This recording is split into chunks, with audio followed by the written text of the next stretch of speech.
எப்படி என்று சொன்னால் 2009 போர் உச்சத்தில் இருந்த போது சீமான் என்ன செய்து கொண்டிருந்தார் என்கிற கேள்வி இருக்கிறது. நான் கோவை சட்டக்குழுவில் படித்திருந்த போது இதே பல நண்பர்கள் இங்க இருக்கிற உங்களுக்கு எல்லாம் தெரிந்திருக்கும். அவினாஷ் என்கிற ஒரு மூத்த பத்திரிகையாளர், உங்களுடைய ஊடக நண்பர், இறந்து போனவர், தமிழீழ ஆதரவாளர், அவரோடு இயங்கிய பத்திரிகையாளர் நண்பர்களுக்கெல்லாம் தெரியும் தமிழீழ களத்தில் கோவை எவ்வளவு தீவிரமாக இருந்தது என்று. அப்போது எழுத்தாளர் பாமர மூலியமாக எங்களை போன்றவருக்கு அறிவுமான சீமான் போன்றவர்கள் தொடர்ச்சியாக கிடைக்கிற மேடைகளில் ஈழ ஆதரவு பேசினார். எந்த மாற்று கருத்தும் இல்லை. 2008 ஈழத்துக்கு போய் வந்த பின்பு பொதுவெளி போராட்டத்தில் நான் சவால் விடுகிறேன். நாம் தமிழர் இயக்கத்துக்கு முன்பு இயக்குனர் சீமானாக இருந்தவர் பொதுவெளி போராட்டத்தில் தான் ஈழத்தில் நடந்தது என்ன என்று ஏன் எந்த இடத்தில் பேசவில்லை.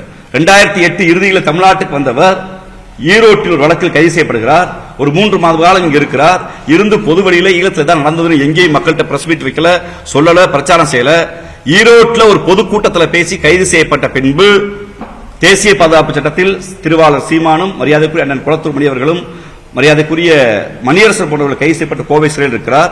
கோவை சிறையிலிருந்து நன்கு கவனிக்க வேண்டும். 2008 இறுதியில் வெளியே வருகிறவர் 2008 இறுதியில் எங்களை போன்ற மாணவர்கள், அன்று சட்டக்கல்லூரி மாணவர்கள், வழக்கறிஞர்கள், ஏன் ஐஸ்விப்பவர்கள் தொடங்கி திருநங்கைகள் வரை அத்தனை அரசியல் இயக்கமும் ஈழ ஆதரவுக்காக பெருமரியாதை இந்திய கம்யூனிஸ்ட் கட்சி ஆரம்பித்து வைத்த போராட்டம், தாப்பாண்டியன் அவர்கள் ஆரம்பித்து வைத்த போராட்டம் தமிழ்நாடு முழுக்க பற்றி எறிந்தது. ஆனால் 2008 இறுதியில் சிறையிலிருந்து வெளியே வந்த சீமான் நேரடியாக போராட்ட களத்துக்கு செல்லவில்லை. அதற்கு மாறாக அவர் சென்ற இடம் மாயாண்டி குடும்பத்தார் என்கிற படப்பிடிப்பு தளம். தன்னிடம்தான் ஈழப்போராட்டம் ஒப்படைக்கப்பட்டது என்று அன்று பொய் சொல்லிய சீமான், பொய்க்கதைகளை பேசிய சீமான், ஒருவேளை தன்னிடம் ஒப்படைக்கப்பட்டிருந்தால் உண்மையிலேயே இனமானம் தான் பெரிது, வருமானம் பெரிது நம்பி இருந்தால் நேரடியாக ஷூட்டிங் ஸ்பாட்டுக்கு போக வேண்டிய அவசியம் இல்லை. டிசம்பர் மாதம், ஜனவரி மாதம் போராட்ட உச்சத்தில் இருக்கிறது. பெருமரியாதைக்குரிய இயக்குனர் அண்ணன் முத்துக்குமார் அவர்கள் தீக்குளித்து இறந்து போகிறார். உங்களுக்கு எல்லாம் தெரியும். 3 நாள் அவருடைய அந்த பூத உடல் சென்னையில் இருக்கிறது. எங்களை போன்ற இளைஞர்கள் முத்துக்குமார உடலை பாதுகாக்க வேண்டும், அந்த உடலை ஆயுதமாக்கி போராட வேண்டும் நாங்கள் கோரிக்கை வைத்துக் கொண்டிருந்தோம், போராடி கொண்டிருந்தோம். அந்த போராட்டத்தை, அந்த உடலை சுத்தி பெறும் மரியாதைக்குரிய இயக்குனர் ராம் அவர்கள், இயக்குனர் சேரன் அவர்கள், மறைந்த மரியாதைக்குரிய ஐயா வெள்ளையன் போன்றவர்கள் அந்த போராட்ட களத்தில் உட்கார்ந்து போராட்டத்தை வழிநடத்தினார்கள். 1 நாள் 2 நாள் இல்ல, 3வது நாள் அந்த உடலை எடுக்கிற போது உங்கள் எல்லா பத்திரிகையாளருக்கும் ஞாபகப்படுத்த விரும்புகிறேன். ஒரு டை அடிச்சு ஷூட்டிங்ல இருந்து நேரடியாக ஷூட்டிங் ஸ்பாட் வந்துட்டு, அதுவும் நானும் மறைந்த காமராஜர் வழக்கறிஞரும் வலியுறுத்தி கேட்டதால் அவர் சொல்கிற கொச்சை தமிழில் எங்களை கெட்ட வார்த்தை பண்ணிட்டு, கெட்ட வார்த்தையை திட்டிட்டு, நான் அப்போ என் குழப்ப பார்க்கறது இல்லையாண்டார். ஈழத்தை நேரடியாக பார்த்து பிரபாகரனால் வழிகாட்டப்பட்டதை நம்பினால் அந்த நேரத்தில் சாமானியனை தெருவில் இறங்கி போராடிய போது ஈழத்திற்கு வழிகாட்டும் என்று சொன்ன நீங்கள் மாயாண்டி குடும்பத்தார் படத்தில் இருக்க முடியாது. முத்துக்குமார் இறந்தவர் பள்ளப்பட்டி ரவி தொடங்கி ஏறத்தாழ 17 பேர் தீக்குளித்தார்கள். அந்த 17 பேர் தீக்குளிச்ச போதும் ஜனவரி மாதம், பிப்ரவரி மாதம், மார்ச் மாதம், இந்த 3 மாதத்தில் திருவாளர் சீமான் எங்கிருந்தார் என்று அந்த கேள்வியை வைக்க விரும்புகிறேன்.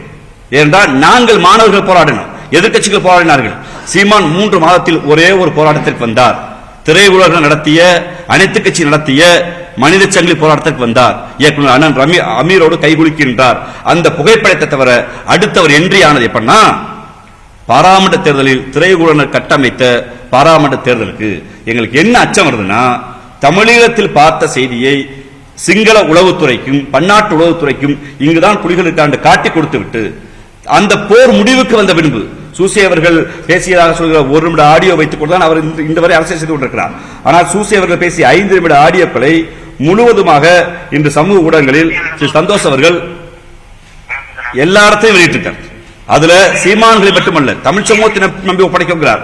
ஆனால் மேதகு பிரபாகரன் அவர்கள் இறந்து விட்டார் என்று தெரிந்தும், கொல்லப்பட்டு விட்டார் என்று தெரிந்தும் இளைஞர்களிடம் ஒரு எழுச்சி வந்துவிடக்கூடாதற்காக திட்டமிட்டு அவருடைய இறப்பை மறைத்து தமிழ் சமூகத்தில் எண்ணிடங்காத இளைஞர்கள் அரசியலை அவர் இன்னும் சொல்ல போனால் திட்டமிட்டு சேர்த்திருக்கிறார், வாழ்க்கை சேர்த்திருக்கிறார். ஈழப்போருக்கு பின்பு பொதுவெளியில் சவால் விடுகிறேன்.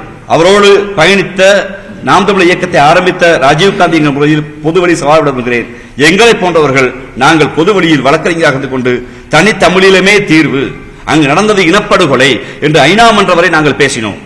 இங்க மக்கள் மன்றத்தில் வாய்ப்பு கிடைக்கும் போதெல்லாம் சீமானை சுற்றி இருந்தவர்கள் எல்லாம் தனியீழம் குறித்து ஒரு புரிதல் இருந்தது. ஆனால் சீமானுக்கு தனியீழம் குறித்து அக்கறை இல்லை. அதற்கு மாறாக தமிழ்நாடு அரசியலில் எனக்கு வாக்களிச்சா ஈழம் வாங்கிடுவேன் என்று சொல்வது மரியாதைக்குரிய மேதகு பிரபாகரனை கொச்சைப்படுத்துவது, தமிழீழ விடுதலை புலிகளை கொச்சைப்படுத்துவது, அதோடு மட்டும் இருக்கவில்லை. தமிழ்நாட்டு அரசியலுக்குள் இருந்த எழுச்சியை, தமிழ்நாட்டு அரசியலுக்கு எழுச்சியை சிங்கள அரசுக்கு எதிராக ஒரு கரத்தில் பரப்பாமல், இந்திய அரசாங்கத்தோடு ஒரு தனித்தமிழீழமே தீர்வு என்று பரப்பாமல், அதற்கு மாறாக பன்னாட்டு அளவில் உங்களுக்கு தெரியும் நாடு கடந்த தமிழீழ அரசு என்று திரு ருத்ரகுமார் தலைமையில் ஒரு அமைப்பு இயங்கி வருகிறது. திபேத்தில் இருக்கிற நாடு கடந்த தமிழ் அரசு போல் தமிழீழ அரசு இயங்கி வருகிறது. அந்த அரசோடு அவர்களோடு முரண்பாடு, பிரிட்டிஷில் இயங்கி வந்த தமிழீழ விடுதலை புலிகளோடு முரண்பாடு, ஐநா சபையில் மனித உரிமைக்குள் சுவிட்சர்லாந்தில் இயங்குகிற அங்க இருக்கக்கூடிய ஜோசுவா அண்ணன் போன்றவர்களோடு முரண்பாடு, இந்த பன்னாட்டு சட்ட ரீதியாக இயங்குகிற எல்லா அமைப்புகளோடு முரண்பாடு கொண்டு தனக்கொண்டு ஒட்டுக்குழுக்களை உருவாக்கி பன்னாட்டு டயஸ்பரா தளத்திலும் தமிழீழத்தை நீட்டு போக செய்திருக்கிறார். இனப்படுகொலைகள் தத்துவத்தை, சட்ட ரீதியான போராட்டத்தை ஒன்று கூட ஒரு புள்ள கூட புடுங்கி போடாம நீட்டு போக செய்திருக்கிறார். திட்டமிட்டு ஈழ மண்ணில் காட்டி கொடுத்தது மட்டுமல்லாமல் தமிழ்நாட்டில் இருந்த அரசியல் எழுச்சியை மட்டுப்படுத்தி வைப்பதற்கு இவர் காரணமாக இருந்திருக்கிறார். நேற்று மிக முக்கியமா ஒரு செய்தியை சந்தோஷ் குறிப்பிட்டிருக்காரு அந்த தனியார் தொலைக்காட்சிக்கு. தமிழ்நாட்டில் அடைக்கலமாக தமிழ்நாட்டிலிருந்து வேலை செய்து கொள்ள தமிழீழ விடுதலை புலிகள் போராளிகளை அவர் காட்டி கொடுத்தார் என்று அதுக்கு சிரஞ்சீவி மாஸ்டர் என்ற பெயரை பயன்படுத்தி இருக்கிறார். அவர் எனக்கு நன்கு தெரிந்தவர், அவரின் வழக்கறிஞர் நான் என்ற முறையில் சொல்கிறேன். அவரை காட்டி கொடுத்தவரே சீமான் தான். ஏனென்றால் ஒன்று ஈழத்தை காட்டி கொடுத்தது, ஈழ ஆதரவாளராக இருக்கிற போராளிகளை இவர்கள் என்று எல்லோருக்கும் காட்டி கொடுத்து இந்த போராட்டத்தை மட்டுப்படுத்த செய்தவர். அதற்கு பின்பு ஏற்பட்ட அரசியல் எழுச்சியை ஒரு தேசிய இனத்தின் உரிமையாக பார்க்கப்பட வேண்டியது, குறிப்பாக தமிழ் சமூகம் தமிழர் உரிமை என்று பேசியதை ஒரு தெலுங்கு எதிர்ப்பாக, ஒரு கன்னட எதிர்ப்பாக மாற்றி இந்திய அரசியலோடு டெல்லி அரசோடு ஒரு மாநில சுயாட்சி பேசுகிற இந்த மண்ணில் ஈழம் குறித்து பேசியவர்களை, நீ பெரியாரிஸ்டா, நீ தெலுங்கா, நீ கன்னடனா பேசாத, நீ திராவிட இயக்கமா பேசாத, நீ யார் பேசுறதுன்னு தான் மட்டுமே என்று இந்த ஊர்ல சொல்லுவாங்கல்ல, திருடன் சீமான் சொல்ற பழமொழிதான், திருடன் திருடிட்டு திருடன் கத்திட்டு போற மாதிரி காட்டி கொடுத்துட்டு ஈழம் குறித்து பேசாமல் எல்லா துரோகத்தையும் செஞ்சுட்டு நான் இன உரிமைக்கு பேசுறேன்னு சொல்லி பேசி 15 ஆண்டு காலத்தில் அந்த இனத்திற்காக எதையும் செய்யாமல் தமிழீழத்தை கொச்சைப்படுத்தி, தமிழீழ ஆதரவை மட்டுப்படுத்தி, தமிழீழ ஆதரவு போராட்டத்தை முனைமலங்க செய்து, தமிழீழம் குறித்து பேசியவர்களை வந்தேறி துரோகி என்று குற்றச்சாட்டு வைத்து இன்று அவர்களை என்ன இருக்கிறது என்றால் ஒரு RSS உடைய கைக்குலியாக வந்திருக்கிறது.